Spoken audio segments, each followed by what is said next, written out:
नमस्कार दोस्तों, मैं हूं doctor BM Baghel, principal polytechnic college. सर्वप्रथम मेरे चैनल को लाइक और सब्सक्राइब कर दीजिए। दोस्तों, उद्यम व्यवसाय स्थापित करने की एक निश्चित प्रक्रिया होती है और व्यवसाय स्थापित करते समय इन चरणों का पालन करना चाहिए। बहुत सोच समझ के एक एक कदम सधे हुए रखना चाहिए ताकि हम अपने वांछित लक्ष्य को प्राप्त कर सकें। तो यहाँ पर इस वीडियो में वो सब बताया गया है। सबसे पहला कदम है उद्योग या व्यवसाय की गतिविधि का चयन, अर्थात an idea can change your life. आपका आइडिया चयनित करिए और उसको लागू करने के लिए आगे बढ़िए। फिर दूसरा है आप अपना मार्केट प्रॉस्पेक्ट देखिए, मार्केट का सर्वे करिए कि आपके प्रतिस्पर्धी कौन होंगे, वितरक कौन होंगे, उपभोक्ता कौन होंगे, इनकी जानकारी प्राप्त करिए।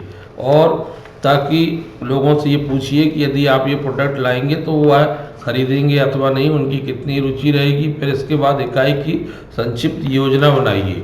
इकाई की बाजार सर्वेक्षण के दौरान जो जानकारी आपने एकत्रित करी है उस जानकारी को विश्लेषण कर लीजिए और एक संक्षिप्त योजना बना लीजिए। कितना कच्चा माल लगेगा, मशीनरी उपकरण कहाँ से लाएंगे, प्रोजेक्ट प्रोफाइल कहलाएगी।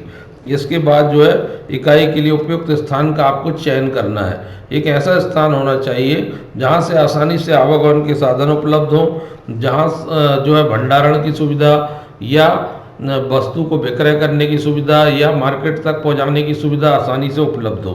अतः आपको उपयुक्त स्थान का चयन करना बहुत ज़रूरी है। और इकाई का प्रस्तावित पंजीयन, फिर और जिला उद्योग केंद्र से आपको इकाई का प्रस्तावित पंजीयन करवा लेना चाहिए। और प्रस्तावित पंजीयन करवाने के बाद उद्यमी को उद्योग स्थापना संबंधी आगे के चरण पूरे करने में आसानी होती है।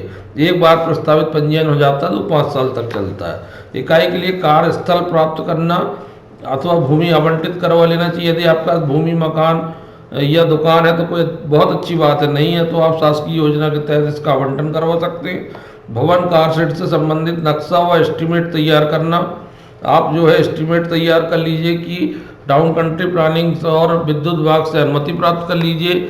उसके बाद ही स्टेप बाय स्टेप आगे बढ़िए। दोस्तों, मशीन उपकरण की कोटेशन ले लीजिए कि जो आप अपने व्यवसाय में मशीन और उपकरण लगेंगे वो कितने के आएंगे, उनकी दर क्या होगी, उनकी गुणवत्ता क्या होगी, उनके स्पेसिफिकेशन क्या होंगे, वो कहाँ मिलेंगे। ये सब जानकारी आपको जो है मशीन और इक्विपमेंट के कोटेशन जुटाकर प्राप्त कर लेनी चाहिए। और प्रोजेक्ट रिपोर्ट बना लीजिए। प्रोजेक्ट रिपोर्ट बहुत डिटेल रिपोर्ट होती है जिसमें ए से लेकर जेड तक व्यवसाय के बारे में जानकारी होती है। यह वास्तविकता पर आधारित होती है। इसमें सामग्री, श्रम, मशीन, उपकरण, फर्नीचर आदि समस्त प्रकार के खर्चों में कितनी राशि खर्च आएगी, ब्रेक इवन पॉइंट कितना होगा, लाभ कितना होगा, ये सब बातें आपको इसमें मिलेंगी। फिर इसके बाद आप NOC ले लीजिए। मध्य प्रदेश पर्यावरण प्रदूषण विभाग या अन्य विभागों से NOC लेकर ही उद्यम प्रारंभ किया जा सकता है। अतः जिन विभागों की NOC की आवश्यकता है उन विभागों से आप NOC नो ऑब्जेक्शन सर्टिफिकेट लेके रखें ताकि आपको व्यवसाय स्थापित करने के दौरान किसी प्रकार की कोई परेशानी का सामना ना करने पड़े। फिर इसके बाद निर्धारित प्रपत्र के साथ जिला उद्योग केंद्र में ऋण प्राप्त करने हेतु आवेदन जमा कर दीजिए। जिला उद्योग केंद्र परीक्षण करके आपका आवेदन जो है बैंक को भेज देगा। बैंक आप फिर तदुपरांत उस आवेदन पर परीक्षण करेगी और आपका लोन अप्रूव करेगी और एक सर्टिफिकेट जारी करेगी कि आपका लोन अप्रूव किया जाता है। आपको जो है बैंक से मिलकर लोन अप्रूव कराने के लिए समस्त औपचारिकताएं पूरी करनी पड़ेंगी। पूरी जानकारी बैंक को देनी पड़ेगी। बैंक साक्षात्कार लेगी। साक्षात्कार के उपरांत संतुष्ट होने के उपरांत ही आपको लोन अप्रूवल सर्टिफिकेट जारी करेगी। जब लोन अप्रूवल सर्टिफिकेट जारी हो जाएगा तो आपको मार्जिन मनी जमा करनी होगी जो सामान्यतः 25% होती है। तो उतनी राशि, मान लीजिए 1 लाख है तो 25,000 रुपये आपको बैंक में अपने तरफ से जमा कराने पड़ेंगे। 75% राशि जो है लोन के रूप में आपको स्वीकृत की जाएगी। अलग अलग योजना में मार्जिन मनी अलग अलग हो सकती हैं।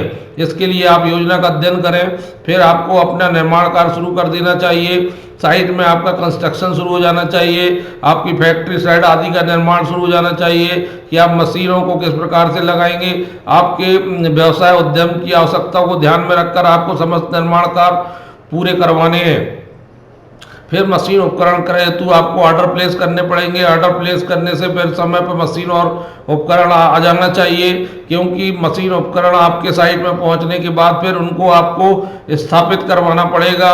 उसके लिए एक्सपर्ट बुलाना पड़ेगा। एक्सपर्ट आकर मशीन को सही तरीके से इंस्टॉल करेंगे और चलाकर दिखाएंगे।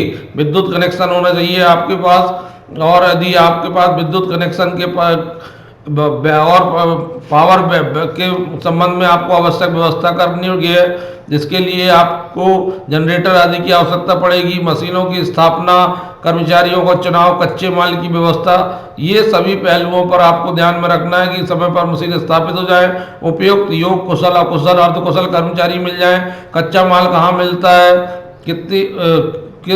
कैसे उपलब्ध होता है, ये सब जानकारी आपके पास में होना चाहिए, ताकि आप आसानी से ऑर्डर देकर कच्चा माल प्राप्त कर सके। फिर इसके बाद आपको इकाई का ट्रायल करना है, चला के देखना है कि आपने जो मशीनें स्थापित करी वो आपका कारखाना सही ढंग से चल रहा है अथवा नहीं।